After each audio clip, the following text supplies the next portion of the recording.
ये international law का violation है, जो सुप्रीम कोर्ट ने बोला है उस कानून का वायलेशन है, आर्टिकल 21 राइट्स का वायलेशन है। क्योंकि इससे साफ जाहिर है कि जब रामचंद्रन जी ने वायर में ये स्टोरी पब्लिश, वो हिंदुस्तान के कानून का हिस्सा मान सकते हैं।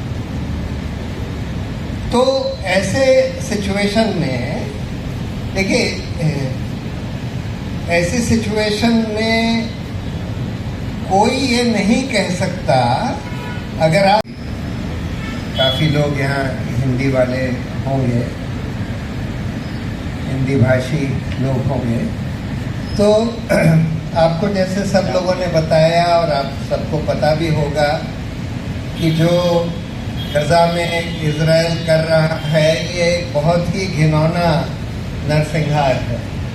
और ये इंटरनेशनल कोर्ट ऑफ जस्टिस ने भी एक्नॉलेज कर लिया है, यूनाइटेड नेशंस के कितने सारे एक्सपर्ट्स ये एक्नॉलेज कर चुके हैं। ये सबको पता है किस तरह का जेनोसाइड, जॉन ने तो बहुत डिटेल में आपको बताया। हिंदुस्तान एक जेनोसाइड कन्वेंशन का सिग्नेटरी है, रेटिफाई भी किया है। इस पर जो हिंदुस्तान के सुप्रीम कोर्ट ने जो कानून बोला है वो ये कहता है कि कोई भी इंटरनेशनल कन्वेंशन जिसको हिंदुस्तान की सरकार ने या हिंदुस्तान ने साइन किया है और रेटिफाई किया है, उसको आप अपने हिंदुस्तान के कानून में पढ़ सकते हैं, यानी कि उसको हिंदुस्तान के कानून का हिस्सा मान सकते हैं। तो ऐसे सिचुएशन में देखिए,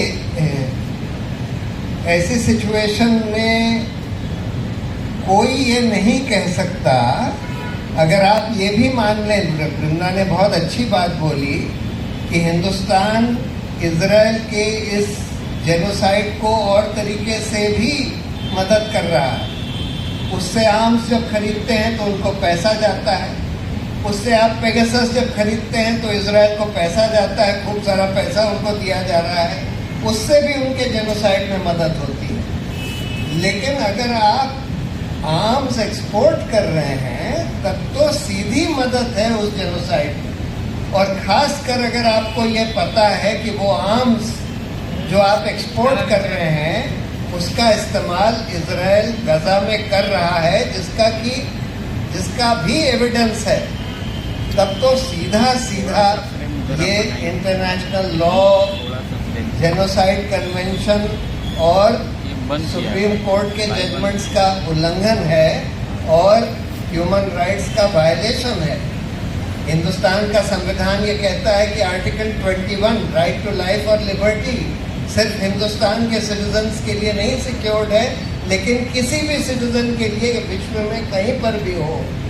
और अगर आप कुछ ऐसा काम कर रहे हैं, आपकी सरकार कुछ ऐसा काम कर रही है जिससे कि दूसरे देश के सिटीजन्स के ऊपर नरसंहार हो रहा हो, तो वो हमारे संविधान के धारा 21 का सीधा उल्लंघन है।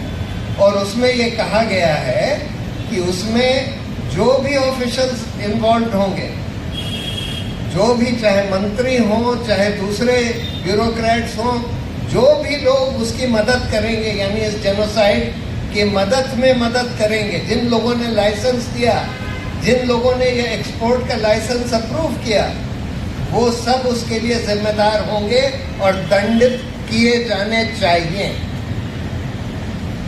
और जो लोग ये कहते हैं, जैसे भाजपा वाले लोग ये कहते हैं ये कि नहीं जी ये तो हमारी फॉरेन पॉलिसी है, हम हिंदुस्तान को आगे रखना चाहते हैं, जैसे सिद्धार्थ ने बताया कि इससे हिंदुस्तान आगे नहीं बढ़ेगा।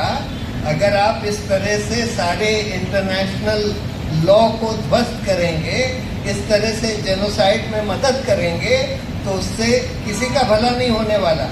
इजराइल भी जो सोच रहा है कि उसका भला हो रहा है, उसका कोई भला नहीं हो रहा। सिर्फ नेतन्याहू को थोड़े दिन तक और पावर में रखा जा रहा है। जैसे हिटलर जब वर्ल्ड वॉर बढ़ाता गया, उससे जर्मनी का कोई भला हुआ? उससे तो जर्मनी तबाह हो गया। लेकिन हिटलर थोड़े दिन तक और चलता गया, जब तक कि उसने सुइसाइड नहीं कर लिया।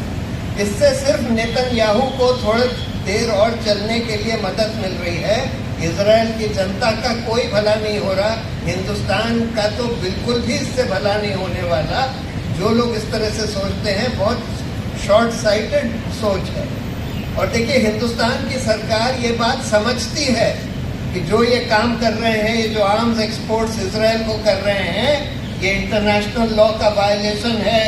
जो सुप्रीम कोर्ट ने बोला है उस कानून का वायलेशन है, आर्टिकल 21 राइट्स का वायलेशन है। क्योंकि इससे साफ जाहिर है कि जब रामचंद्रन जी ने वायर में ये स्टोरी पब्लिश करी कि हिंदुस्तान आर्म्स को एक्सपोर्ट कर रहा है इजराइल को, उसके बाद जब इजराइल का नरसंहार शुरू हुआ गाजा में, तो फिर मंत्रालय ने अपनी वेबसाइट से, जो स्कोमेट की वेबसाइट है जिससे ये सारी सूचना हम लोगों ने निकाली थी कि किस कंपनी को कब लाइसेंस दिया गया, कब उसको परमिशन दी गई एक्सपोर्ट की, उसमें से 2 कॉलम हटा दिए। एक कॉलम ये हटा दिया कि किस देश को ये एक्सपोर्ट किया जा रहा है। पहले उस कॉलम में था कि इजराइल को एक्सपोर्ट किया जा रहा है, फिर वो कॉलम वहाँ से उड़ा दिया गया। आज आप उस वेबसाइट को देखेंगे तो आपको ये नहीं दिखेगा कि किस देश को ये एक्सपोर्ट किया है। इससे साफ जाहिर होता है कि हिंदुस्तान सरकार ये समझती है कि जो ये आर्म्स एक्सपोर्ट्स इजराइल को करे जा रहे हैं, ये बिल्कुल इंटरनेशनल लॉ के बिल्कुल खिलाफ हैं और हिंदुस्तान को उस जेनोसाइड में एक पार्टी बना देते हैं, एक मददगार बना देते हैं। तो दूसरी बात, जैसे आपको बताया गया कि हिंदुस्तान की सरकार, हिंदुस्तान के लोग हर बार पैलेस्टाइन के साथ के सॉलिडारिटी में खड़े रहे हैं, लेकिन आज ये हालात हो गए हैं और पूरे विश्व में, खासकर अमेरिका में, वेस्टर्न कंट्रीज में बहुत प्रोटेस्ट हो रहे हैं इजराइल के खिलाफ, इस जेनोसाइड के खिलाफ। लेकिन हिंदुस्तान में नहीं होने दिए जा रहे, क्योंकि ये सरकार अगर कोई जना पैलेस्टाइन का फ्लैग भी रेस करता है, वेव करता है, तो उसको अरेस्ट कर लेती है और ये कह के अरेस्ट कर लेती है कि भाई आप